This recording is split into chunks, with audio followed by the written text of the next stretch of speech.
വീണ്ടും വാർത്തകളിലേക്ക് സ്വാഗതം. നമ്മൾ നേരത്തെ സൂചിപ്പിച്ചതുപോലെ തന്നെ ഈ ബലാത്സംഗ കേസിൽ റാപ്പർ വേടന് അന്വേഷണ ഉദ്യോഗസ്ഥന് മുന്നിൽ ഹാജരാകാനുള്ള ദിവസം ഇന്നാണ് എന്നുള്ളതാണ്. അപ്പോൾ ലൈംഗിക ആരോപണങ്ങൾക്കിടയിൽ ഒരു പ്രതികരണവുമായി റാപ്പർ വേടൻ ജനങ്ങൾക്ക് മുന്നിൽ എത്തിയിരിക്കുകയാണ്. ഒരുപാട് ആളുകൾ വിചാരിക്കുന്നത് വേടൻ എവിടെയോ പോയെന്നാണ്. എന്നാൽ ഒരു കലാകാരൻ ഒരിക്കലും എവിടെയും പോകുന്നില്ല, ജനങ്ങൾക്ക് മുൻപിൽ ജീവിച്ചു മരിക്കാൻ തന്നെയാണ് വന്നിരിക്കുന്നതെന്ന് വേടൻ പറയുകയുണ്ടായി. പത്തനംതിട്ട കോന്നിയിൽ നടന്ന കരിയാട്ടം പരിപാടിയിലായിരുന്നു വേടന്റെ പ്രതികരണം. ഒരുപാട് ആൾക്കാർ വിചാരിക്കുന്നത് വേടൻ എവിടെയോ പോയെന്നാണ്. ഒരു കലാകാരൻ ഒരിക്കലും എവിടെയും പോകുന്നില്ല. ഞാൻ എൻ്റെ ഈ ഒറ്റ ജീവിതം ഈ ജനങ്ങളുടെ മുന്നിൽ ജീവിച്ച് മരിക്കാൻ വേണ്ടി തന്നെയാണ് വന്നിരിക്കുന്നത്.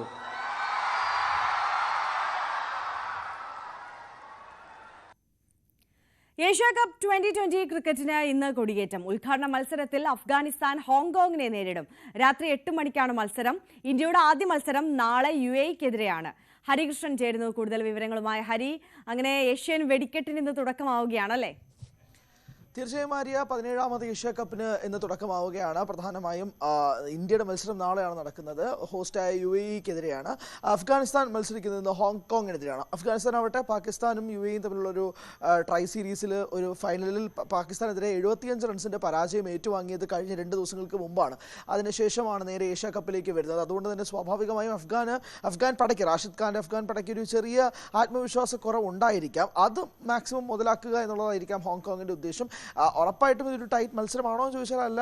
ഫേവറേറ്റ്സ് അഫ്ഗാനിസ്ഥാൻ തന്നെയാണെങ്കിൽ പോലും ഹോങ്കോങ്ങിനുണ്ടായ ഒരു മാറ്റമുണ്ട്. കഴിഞ്ഞ കുറച്ച് വർഷങ്ങളായിട്ട് തന്നെ ഹോങ്കോങ്ങിൻ്റെ ക്രിക്കറ്റിംഗ് നേഷനുണ്ടായ ഒരു വലിയ മാറ്റം ഇത്തവണ ഹോങ്കോങ്ങിനെ കുറച്ചെങ്കിലും മുന്നോട്ട് കൊണ്ടുപോകാൻ സാധിക്കും എന്നുള്ളതാണ് വിശ്വാസം. അതോടൊപ്പം തന്നെ ഏവരും ഉറ്റുനോക്കുന്നത് ഇന്ത്യയുടെ മത്സരം തന്നെയാണ്. ഇന്ത്യയും UAE-യും തമ്മിലുള്ള മത്സരം നാളെയാണ് നടക്കുന്നത്. ഇന്ത്യയെ സംബന്ധിച്ചിടത്തോളം ഇന്ത്യയുടെ ടീം ഫോർമാറ്റ് എങ്ങനെയാണ് എന്നതിനെ സംബന്ധിച്ച് കൃത്യമായ ധാരണ ഇതുവരെയില്ല. കഴിഞ്ഞ ദിവസം മോർനെ മോർക്കൽ ഉൾപ്പെടെ പറഞ്ഞത് കുൽദീപ് യാദവ് ടീമിൽ ഉണ്ടാകുമോ, മത്സരിക്കുമോ എന്നുള്ള കാര്യത്തിൽ പോലും സൂചിപ്പിച്ചത് മാച്ചിൻ്റെ അന്ന് ടീം എന്താണ് എന്നുള്ളത് പ്രഖ്യാപിക്കാം എന്നുള്ളതാണ്. കാരണം അവിടുത്തെ കണ്ടീഷൻസ് എന്താണെന്ന് മനസ്സിലാക്കണം.